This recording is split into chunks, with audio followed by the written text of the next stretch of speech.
Abortion attacks the very core of femininity, the very idea, the essence of what it means to be a human female, humanity expressed in the female gender, in the female sex. I wrote a little article about this for my friend's Substack, and by friend, I mean former co-host, if anyone's been around with the podcast through its iterations long enough to remember Sam. Wrote a little article about that for his Substack, and I wanted to break it down a little bit. This isn't going to simply just be reading the article. This is going to be talking through some of the concepts that demand certain actions, certain thought processes, certain foundations for wrestling with certain questions regarding abortion. So let's get into things.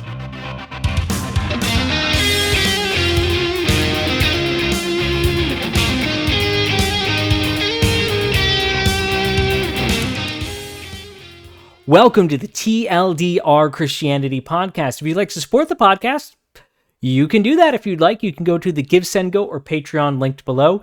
If you want to get in touch with me, something more than just leaving a comment on the YouTube, Spotify, or anywhere else that allows comments. If it's something more than that, you can email me at tldrchristianity@gmail.com. That is also linked below. Now, what are we talking about exactly with this? I introduced very vaguely, briefly, that I'd written this article, but what is it actually about? It has a few different functions, and that's actually part of the fun of this, is I get to break down the points that I was making and you give them to you in a usable, hopefully more informative way that helps you think about some of the concepts that I was just starting to barely touch on. Because when it comes to not just abortion, but many other issues, we tend to start from the wrong point. We tend to start in physical reality, in the practical implications of something, and then work our way from there. But that can lead to issues, and that can leave the door open for issues. And that's what I wanted to do, is I wanted to close that door a little bit, go a few layers back. So we're not just going to talk about the physical reality of things. We're not going to talk about the practical implications of things. We're going to talk further down the line, or back on the line, more basic in concepts. We need to understand humanity itself. What does it mean to be a human being? What is this idea, this being that are all of us? What are we fundamentally? No, not what are we made of. What are we? And in particular, if we're going to understand certain aspects of abortion and ending abortion, we need to understand, what does it mean to be a woman? Now, what is a woman has become a very popular question nowadays, but I haven't seen people answer it in a fundamental sort of way. They go to, again, the physical reality, the biological, the practical implications, descriptions of, but what is a woman truly? What is a woman truly? This is a concept called ontology. Ontology. Ology, study of. What are we talking about? Ontology, study of being. Study of existence. Study of the fundamental nature of something. So rather than looking from the outside in, we start from the conceptual point and then work out. So it's not even inside working out, it's conceptual. What is this thing in its most basic concepts? And that's important more than just for understanding abortion. That's important across the board for understanding so many issues. So many issues. And also for understanding the Bible correctly. Because it's a book that cares about fundamental, total humanity. Not just physical reality. Not just practical implications. Not just our soul. But fundamental, what is humanity? The most important doctrine of Christian ontology is the image of God in humanity, the Imago Dei, that we are made in God's image. Now again, that's where this becomes super important, because far too often people want to take that and make that into either something about us physically or something about us more almost spiritually, but often even then it's a little bit more emotional, intellectual, not necessarily spiritual, or attach some spiritual implications of some kind. But all of those fail if they are the definitions. Because we weren't just... an aspect of us wasn't created in the image of God. We weren't well, let's look at it this way. Theistic evolutionists think that the image of God was something implanted on an ape at a certain point in development. And that shows a fundamental lack of understanding of ontology. A fundamental lacking understanding of what a human is, what the image of God is, to attach it to... as like a stamp that could just be put onto something. No, we were created, not branded with, we were created in the image of God. We were created from the dust of the earth in God's likeness. God is not a physical being. God is... even to call him a spiritual being can be a little bit of a misrepresentation, because you have to clarify what you mean by that, because the spiritual nature of a human is not... again, this is where the whole idea of ontology, what is this being? God's nature is fundamentally different than our nature. So if we're created in the image of God, yet we are fundamentally a different type of being, physically, spiritually. If we are this fundamentally different type of being, yet we are the image of this other being, made in the image of this other being, in what capacity? Well, it has to say something about our created core, our being, what we are, that this creation of human, not just a human, but humanity itself, this creation of humanity was done with a reflection of, with inspiration from, with a mirroring, not in a perfect reflection sort of way, a perfect copy, but a mirroring of part of God. Now, to be made in his image, we have to have... well, what does a human produce? A human produces another human. A human being cannot produce anything else. It can only produce another human being. Not just physically, not just spiritually, but completely, totally, a human being created from another human being. Thus, it is, a child in our image. We bear the image of our fathers and mothers, and in particular, we bear the image of our forefather. We bear the image of Adam. And this is applied as a negative thing, because through that we have sin nature. We have a corruption of humanity. And all this is to say that when it talks about being made in God's image, the only thing we could inherit in this sense, not through procreation, but through design, through creation. The only thing we can inherit from God is not a visible image of him or even a spiritual image of him. It's a nature. In our nature, we reflect God. Now, how do we do that? Well, God is love, and thus our love reflects his.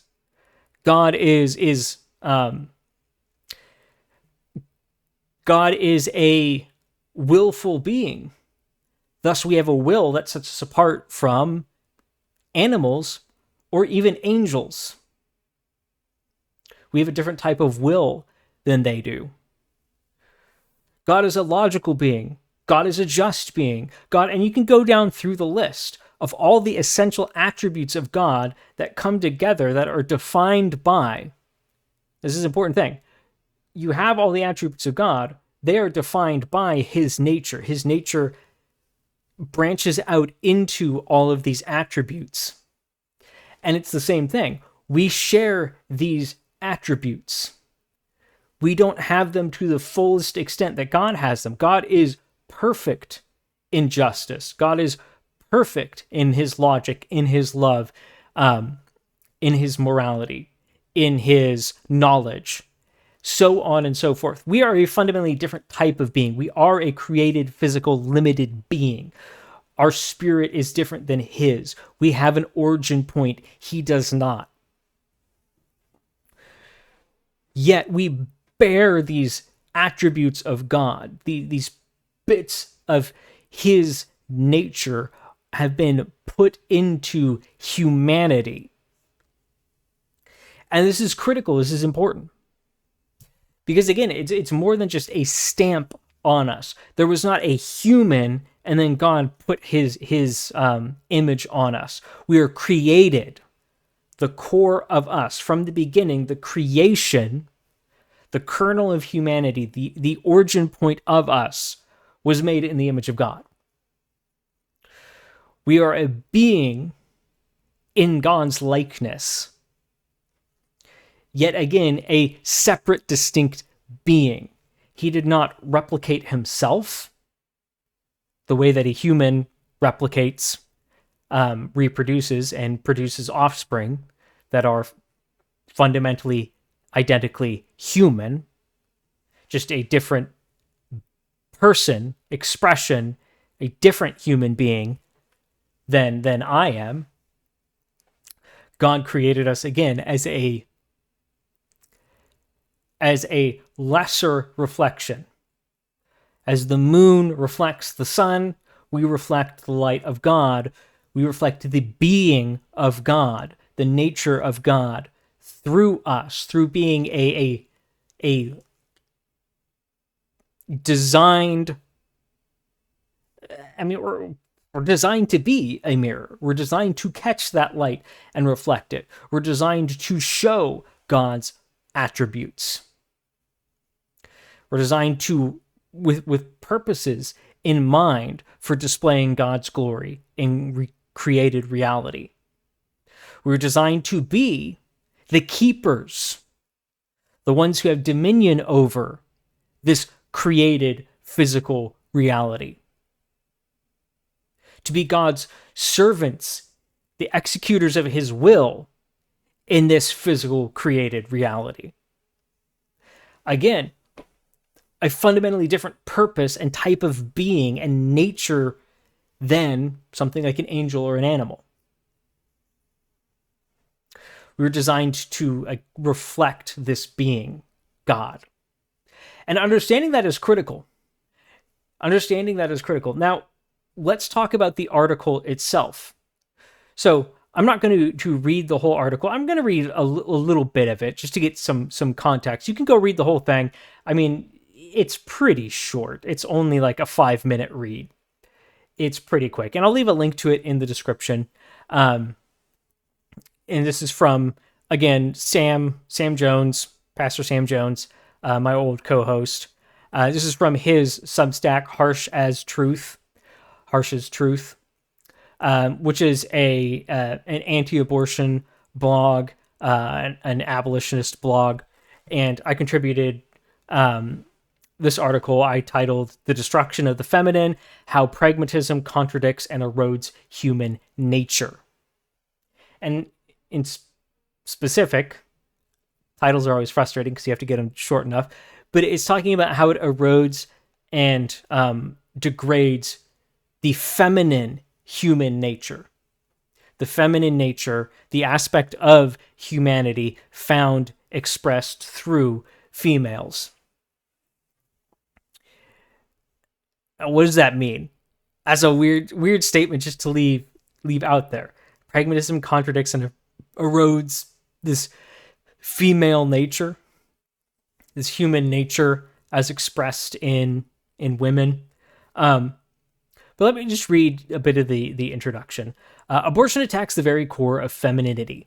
It erases the essential maternal instinct to protect their child more than their own life. This self-sacrificial instinct, so baked into the core of women, is distinct from the bold and conquering willingness to sacrifice that men have. And what I was trying to get across there is there is something distinct about the parental nature, that both parents have, drives us to sacrifice for and protect our children. But the difference between a man and a woman when it comes to the paternal or maternal nature is quite different. And I look at the maternal instincts and I'm amazed by them. Multiple reasons. One, because together they create a very effective team for protecting children, and that's good. That's good. We are to have those differences so that they create a better network for caring for these children that are under our care, the care of a mother and father. But I'm just fascinated by the way that it is expressed in women, the way that it's expressed in this maternal instinct. I think as men, we get obsessed sometimes with the masculine willingness to sacrifice to protect his family and blah, blah, blah. But whenever a man is out there fighting some sort of evil to protect his family, there's still the mother protecting the children. There is both there, and they're critical and important. There's a whole... I could continue on about like parsing out the differences between the masculine and the feminine when it comes to those parental instincts, but it just fascinates me as a man just to see the differences and see how well they work. But I wanted to create that difference because we need to focus in on what we're talking about and how it's distinct. It needs to be protected and preserved because it is essential, not just for creating a set of parents, male and female, but for what it means to be female in general. Because it's this beautiful coalescing of the feminine nature in the maternal. That's not to say that women who don't have children are less female, but that's just to say that those instincts, those bits of a female nature come together and are displayed in a certain totality in the maternal, in motherhood. Yet every aspect of what it means to be female can be fully expressed, as we see through the Bible, through God's care for the barren, through people who are not called towards marriage, people who are in whatever situation it is where they cannot have children. That does not make someone less human. That makes someone having a different calling by God, yet he will give them every opportunity to express the fullness of their human nature. It just won't be in this particular way that God has designed men and women to display our natures. The maternal nature is an expression of the feminine nature. The paternal nature is an expression of the masculine nature. They are not a separate, distinct nature that we possess alongside our masculinity or femininity. Again, they are an expression of those pieces. This erasure turns women from mother bears to black widows devouring their young. It turns them from protectors who break the limits of what humanity should be able to do. Nothing will hold them back from protecting their young, into creeping creatures of darkness that would rather destroy their children rather than protect them. Why? Because that nature's been eroded. And if the maternal has been eroded, then the feminine has been eroded. The very human nature they possess has been eroded. That's a dangerous thing. So it's just dehumanizing. But more than that, now let me finish this last line. And the implications of this stretch far beyond abortion, as the destruction of essential femininity leads to a complete breakdown of morality and gender. If you dull the maternal nature, you fundamentally have attacked the feminine nature, their human nature. Thus, you've attacked one of the key aspects of our nature, which is we are morally responsible beings. We were created morally responsible. If you erode our essential nature, you have eroded our moral nature. You've eroded morality within us. We all face that as people who have been affected by the fall. Through sin, our human natures are not complete. They're tainted, broken. Thus, our concept of morality is broken. We need to look to God, not our own hearts. Our hearts are wicked. All of our righteousness, filthy rags before the Lord. We need to look to Him. It'll make a breakdown of morality, but also gender. If you dull the light of the feminine, well, then you've diminished feminine. Do the same thing in men, and well, now what's the difference between man and woman? Why does it matter? But when you are correctly understanding human nature as expressed in the male and the female, human being, you have an incredibly robust understanding of gender. You have an impossible to contradict solid view of gender and morality. When you understand our gendered beings, we are equally human beings, yet these human beings who are fully human, inseparably human. Yet these beings that are called humans are expressed as male and female. Now, one thing I'll say, and don't mistake what I'm saying here, but one thing I'll say is, if you cannot wrap your head around that, then you cannot understand the Trinity. If you cannot understand the Trinity, then you don't understand what I'm saying about the fascinating fact that we are fully human, yet expressed in two separate genders. Neither gender possessing any less of humanity, yet each gender distinct from the other.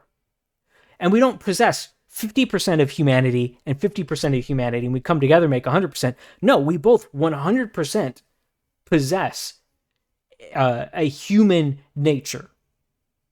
inseparably, identically, yet we also have this distinct existence as well. Humans as a binary gendered being is fascinating, and I can understand why the angels are so fascinated with humans, the strangeness that is humans. Now, again, don't hear me wrong. I'm not saying that we exist in some sort of biune existence, just as God is triune. That's not what I'm saying. I'm not saying that God's existence as being a triune being is the same as our existence as being these binary male or female. But what I'm saying is if you can't understand, or you don't at least make an come to a satisfactory acceptance of the strangeness of this existence, you won't understand the other's unique existence. Again, there are separate types of existence. His triune being is different than our gendered being, because he is one being with three persons. We, though we're all human beings, we're one type of being, we are individual beings and persons. I know that's probably way more than you were interested in all of this, but I'm fascinated by it because it's so important to this. Now, what do I go into in the article? Now that I really got into this episode, I spent way more time talking about just being in general than I was really planning on or thinking it was going to take. But I thought it was just so important to have this foundation. So I'm going to leave more of the article for you to just explore. Again, it's super short. It's like a 4 or 5 minute read. Go read it and let me know your thoughts. I'm really curious. This is a first article. I'm going to be doing some follow-ups that really expand on the ideas that were started there. So if you have questions or thoughts, let me know. I want to know which questions, which points should be expanded. But what I go into is the idea that, well, I'll just read the second paragraph because it'll set it up. Yet it is not simply the abortion industry eroding this crucial component of femininity. Some who claim to stand against abortion also perpetuate this destructive attack on femininity. That is a bold claim, and there is now a substantial burden on this article to justify it. In short, those who treat women as victims of abortion rather than as murderers, unfortunately send the same message. It is okay that you have suppressed your femininity. Probably should have changed the scene so I'm not just floating up in the corner. There you go for anyone watching. That probably looks a little better. But what do I mean by that? What am I getting at? Again, you can read the rest of the article, but I want to take some time, explain some of these things. Hopefully help you think through them with me. When we treat a morally responsible human being as not responsible for an action that they committed, we have stripped them of a part of their essential nature, their moral responsibility. When we look at someone who has suppressed part of their nature, in this case, their femininity, their maternal instincts, and thus, again, you have to suppress your femininity. When we look at someone that's done that and say, no, you're a victim in this case, not a perpetrator, we've sent the message to that person that it is okay, that the state they're currently in is fine, is okay, that despite them violating their human nature, violating the image of God, thus, we're talking about sin. We're trampling on both externally. Now, one thing I want to be clear about this article is really such a seed, so fundamental. I'm only talking about the mother from the idea of just looking at her as a human being and how she's violating that being. She's also violating so many other things. She's sinning against God when she murders her child. She has violated another being's existence, terminating it. There are layers to what she's done. And then there are other questions. Well, then what's the government's responsibility? We're not even to the point of talking about her sin against God, the destruction of this other being. We're just talking about what she's doing internally to her own nature. So she is internally, through what she's doing, sinning. And if we look at someone who is sinning, who has suppressed their humanity, dehumanized herself, and we say, you are not responsible for that. What you have done is not fundamentally wrong. Fundamentally wrong. Because people who take the position, oh, well, women are a victim of abortion, I'll say, yeah, abortion's still wrong and I don't want you to do it. But the message you're sending when you're saying you're a victim of this, you're saying what you have done is not a fundamentally wrong thing. It's like it puts it more into the category of oopsie than, well, again, murder. But even there, since they're a victim and that victimhood erases any responsibility for the action, well, again, you've sent the message that it's okay that you've dehumanized yourself. It's okay that you have, again, externally, that you've murdered someone, that you've ended the life of another, that you've caused this offense to God, but internally, it's okay that you've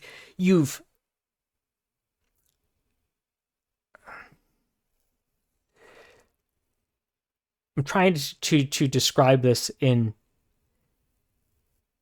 a more elegant way, but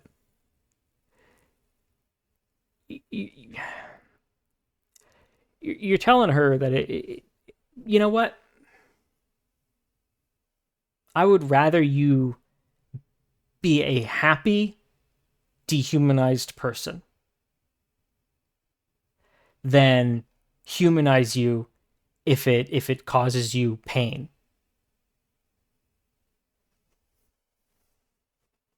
That's fundamentally the message that's being sent. The most loving and humanizing thing we can do to anyone who's committed sin. Because again, talking about humanity as a fundamentally morally responsible being, if you look at a morally responsible being and you do not hold them morally accountable for their actions, well, they've already dehumanized themselves. They violated the image of God. They violated their essential nature to sin. They corrupted it. It already was corrupted by sin. They already have a sin nature when they shouldn't. We weren't designed that way. It's a corruption of what was supposed to be good, what was supposed to be a reflection of God. But it's just throwing more dirt on it. When we look at someone who's actively sinning and we say, I don't care if you stop sinning because you're a victim. Hey there, serial adulterer. You're just a victim in this. So I don't want you to keep doing it. And I need you to understand that you're a victim and that's why you should stop. Well, why would they stop? Well, I'm not responsible. Well, I'm not responsible. I'm benefiting from this then.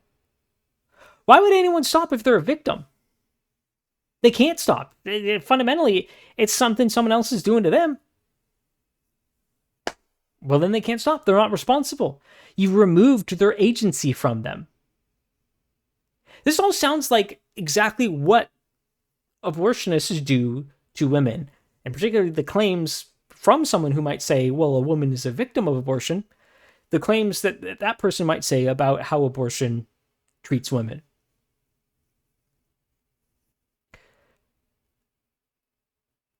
From the standpoint of being, from starting there, yeah,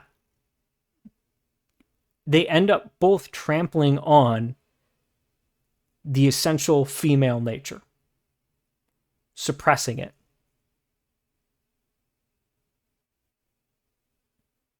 Shouldn't be a surprise why we have so many gender-based confusions. Shouldn't be surprised when we have so many issues in our society surrounding women, surrounding women in victimhood. Shouldn't be surprised that there is so much legitimate abuse of women. I mean, the abortion industry doesn't care about their clientele being dehumanized. In fact, they want all women to be dehumanized. I mean, they know something. Talk about this in the article, and I give a good biblical example.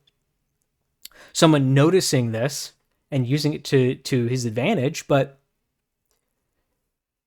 they know what a feminine nature does, and it viciously attacks anyone who would harm children. So it needs all of society to be dehumanized. All women to be dehumanized. Then you ask questions why there's so much confusion, why all these statistics,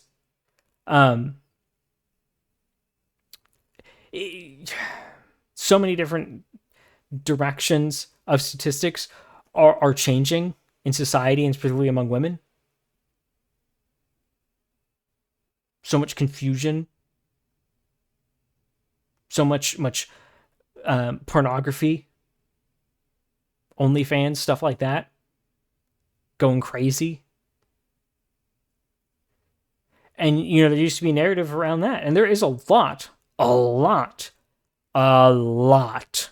of abuse in the world of pornography. But there used to be a narrative that, essentially that's all that exists. That women don't really get into that outside of these abusive situations. Well, now it's seen as freeing and empowering for women to start an account online to flaunt their bodies for money. And it's considered an empowering choice. That's so backwards. I mean, I wish it were true. I wish it was the case that only happened from a situation of coercion and abuse. No, even there we can talk about moral agency in the midst of coercion. At what point is your moral agency bound? You are no longer responsible because your ability to choose in a situation has actually been taken away from you. That's a different question. But that's always the exception because that's what someone else is doing. The question of who's sinning now is pointed at this other person. We're now talking about a different person. The law, whether you're talking about God or man, understands the difference of those situations. We're talking about someone freely choosing something. I wish, again, I wish that pornography, I wish that abortion, I wish that all these things were the result of someone else forcing a woman to do this, but that's not. Why? largely because we allowed what it means to be a woman to be completely destroyed. It was destroyed decades before there was ever transgenderism. Well, modern transgenderism in the United States. Transgenderism has existed throughout history in different ways and different forms. But this is why I think it's important to understand this idea of being and start there, because you skip past, because people bring up valid points, but valid only if they start having skipped over this idea of, okay, well, what is this being that we're talking about? What is a female? What is a female human? What nature does she possess? What responsibilities does she have? Because people bring up a valid point. Well, this is, if we call someone a murderer, they're not going to be as receptive to what we're saying. It's going to be a harder pill for society to swallow. Well, yes, it is, because they've been dehumanized. They don't agree with you about what it means to be human, what it means to be a woman. So, of course, no matter what you say is going to be offensive to them, because you're challenging their broken nature. You're holding out a hand down deep in the pit that you find them in, and you're saying, grab my hand if you want help being lifted out of this pit. And they're going to be offended by that. They're going to say, no, that's offensive. Why? Because they dug that hole and they are hiding from the truth. So whenever you shine a light, it's going to be harsh. Those who are used to the dark find light harsh. It hurts their eyes.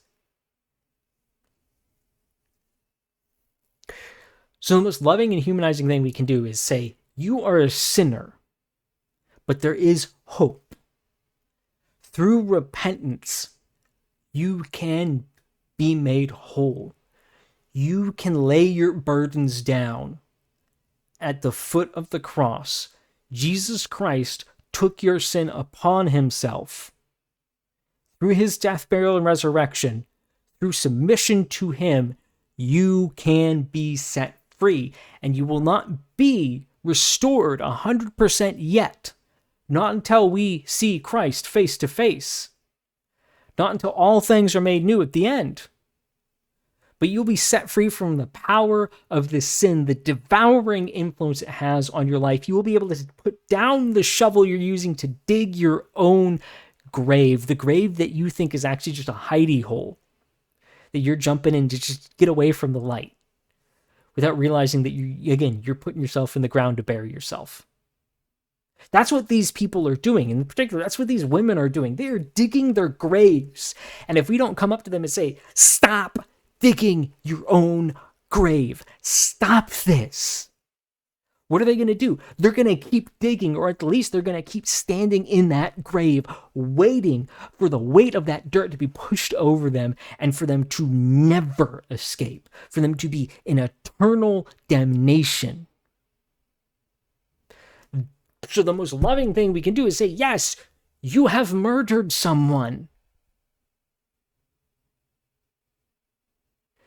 Just like Paul. Just like David. You are a murderer. Just like Moses. You're a murderer.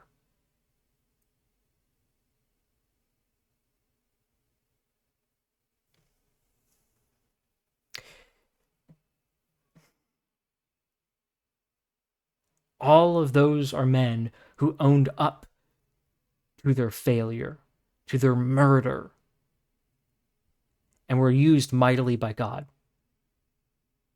Why? Because restoration is possible. Jesus Christ can save anyone. David was was following God when he murdered someone. Murdered one of his closest friends. We serve a good God, and we can see people saved. And the first step is to say, you are the woman. You are the murderer. And through repentance and belief in Jesus Christ, submission to him, you can be set free. You can be pulled. Only he has the capability of lifting you out of this grave that you've dug. And he is freely willing to do it. He will save sinners. But if we do not tell them that what they've done is sin, we will leave them with dissonance. Because their conscience, marred as it is, will still testify against them. Will scream out for this violation of her own being that has been committed, not to mention what she's done to someone else and what she's done to God. It will cry out against her, yet at the same time she will look to people who are against abortion, who are saying, no, you're a victim, and she'll say, no. This feeling over here, this feeling of guilt, this feeling that I'm a murderer, I can suppress that. But then how do you live in that tension between the truth, what your conscience is telling you, and what others are telling you, both on either side? Pro-abortion, they're saying it's not murder. These people that are supposedly against abortion telling you, no, you're a victim. It was murder, but you're a victim. You're not the murderer. Her conscience will testify against her. Her conscience is going to weigh on her. So what are you leaving her? You're leaving her in torture. You have dehumanized her and left her in a torturous state. This is why it's important. This is why it's important to understand what she is, what this human nature is. And this was such an overview of the topic. But you can see how in the end, if you do not understand that she is this morally responsible being, she has a conscience, she was made in the image of God, with these responsibilities, with these drives and instincts. She has to suppress all of that in order to get this murder done. If you understand that, you go, whoa, she's living in a horrifying state, having suppressed all of that. We need to recover that. The only way to recover that is to acknowledge it. Even if she wants to come to Jesus, praise God, she comes to Jesus without acknowledging that, she's still going to be living in a hellish state until she submits that to Christ as well.